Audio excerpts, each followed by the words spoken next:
London. Britain and the EU haven't even begun divorce talks, but they are already bickering, as political and economic shockwaves from the British vote spread around the world.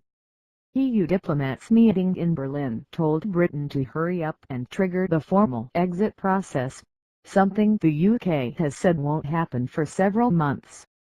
French Foreign Minister Jean-Marc Ayrault said there is a certain urgency, so that we don't have a period of uncertainty, with financial consequences, political consequences. Meanwhile, Scottish leader Nicola Sturgeon said her semi-autonomous administration would start immediate talks with the EU to ensure Scotland could remain in the bloc despite the UK-wide vote to leave. The majority of Scots backed staying in the Union, but a majority in much larger England voted to quit. After meeting with her cabinet in Edinburgh, Sturgeon said, "We will seek to enter into immediate discussion with other EU nations and institutions to explore possible options to protect Scotland's place in the EU." She said a new referendum on Scottish independence from the United Kingdom is very much on the table. Scotland voted in 2014 to remain a part of the UK, but that decision was seen by many as conditional on the UK remaining in the EU.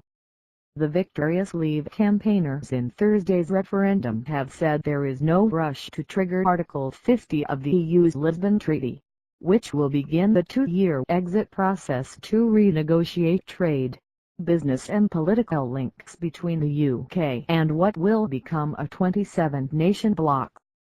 Prime Minister David Cameron, who announced his resignation Friday, said his successor, to be chosen by October, should start the process. The favourite to succeed him, London Mayor Boris Johnson, has said there is no need for haste, but EU leaders are saying the opposite. European Commission President Jean-Claude Juncker said Saturday that the British had voted to leave, and it doesn't make any sense to wait until October to try and negotiate the terms of their departure. "I would like to get started immediately," he said. Juncker said the split was not an amicable divorce, adding that it was never a tight love affair anyway.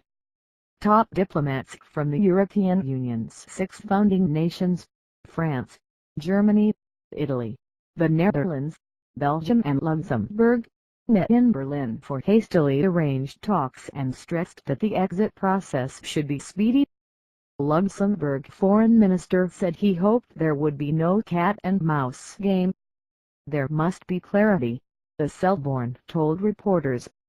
"The people have spoken and we need to implement this decision." The referendum has triggered political and financial turmoil around the world. Stock markets plummeted Friday, with the Dow Jones Industrial Average dropping 611 points, or 3.4%, its biggest fall since August. The pound dropped to its lowest level since 1985, plunging more than 10% from about $1.50 to $1.35 before a slight recovery, on concerns that severing ties with the single market will hurt the UK economy and undermine London's position as a global financial centre. Credit rating agency Moody's downgraded the UK's economic outlook from stable to negative, saying Britain faces a prolonged period of uncertainty, with negative implications for the country's medium-term growth outlook. The vote to leave the EU also caused an earthquake in British politics. The Conservatives are facing a leadership battle to replace Cameron, and some members of the opposition Labour Party also hope to oust their leader, Jeremy Corbyn. Many Labour lawmakers were strongly pro-Remain and accuse the socialist Corbyn, a long-time critic of the EU, of failing to rally Labour supporters behind staying in the bloc. Labour legislator Frank Field said Saturday that Corbyn clearly isn't the right person to actually lead the party into an election because nobody thinks he will actually win. "We clearly need somebody who the public think of as an alternative prime minister," Field told BBC Radio. Corbyn said Saturday he would not resign, and said Britain must react calmly and rationally to the divisive referendum result. Corbyn told a meeting in London Saturday that politicians needed to take seriously voters' concerns about immigration, which led many to back the British exit from the 28-nation EU. Corbyn said we must talk about immigration, but we will never pander to prejudice.